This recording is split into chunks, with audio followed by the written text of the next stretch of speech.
থেকে শ্রেয়াস আইয়ার কেকেআরকে ছেড়ে দেওয়ার পর কেকেআরের এত বড় ডাউনফল নাকি গৌতম গম্ভীর চলে যাওয়ার পর কেকেআর এত দুর্বল হয়ে গেছে? কোনটি ঠিক কোনটি ভুল এটা নিয়ে কথা বলা হবে। এই আগের কেকেআর এখনকার কেকেআরের মধ্যে অনেক আকাশ পাতাল তফাৎ আছে। হ্যাঁ, ৩ বার চ্যাম্পিয়ন কেকেআর আর আজকে পরপর ৪-৫ টি ম্যাচ হারছে। শ্রেয়াস আইয়ার টিমের জন্য কোহিনূরের থেকেও কম না। হ্যাঁ, কেকেআরের টিমের কোহিনূর ছিল সে। হ্যাঁ, আর সেটাকে রক্ষা করার দায়িত্ব ছিলেন গৌতম গম্ভীর। এটা বোঝাই যাচ্ছে।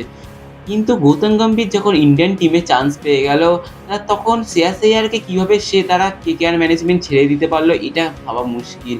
কারণ কি শ্রেয়াস আইয়ার যদি ২৪ কোটি টাকার উপরেও চেয়ে থাকে বা ২৫-২৭ কোটি টাকাও চেয়ে থাকে, তা দেওয়া উচিত ছিল কেকেআর ম্যানেজমেন্টের। কিন্তু কেকেআর ম্যানেজমেন্ট তো খুব চালাক, তারা দেবে না।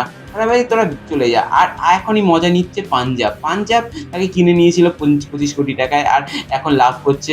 হ্যাঁ, পরপর ২ বছর তারা পাঞ্জাবের হয়ে খেলে আসছে। এখনো এই সিজনে পাঞ্জাবের হয়ে কত ভালো প্রদর্শনী করে যাচ্ছে। আগের সিজনে ফাইনালে গেল কিন্তু আরসিবির কাছে হেরেছে, কিন্তু ফাইনাল অব্দি তো গেছে। আর ফাইনাল অব্দি টিকেও খেলেছিল। আর জেতাতে পারেনি তো কি আছে? কিন্তু এই সিজনে তো ভালো খেলছে। এই সিজনে হতেও পারে পাঞ্জাব যেতেই পারে এই সিজনে। আমার মতে শ্রেয়াস আইয়ারকে ছেড়ে দেওয়ার পর পুরোপুরি কেকেআর ডুবে গেছে। হ্যাঁ, পুরো জলের নিচে ডুবে গেছে।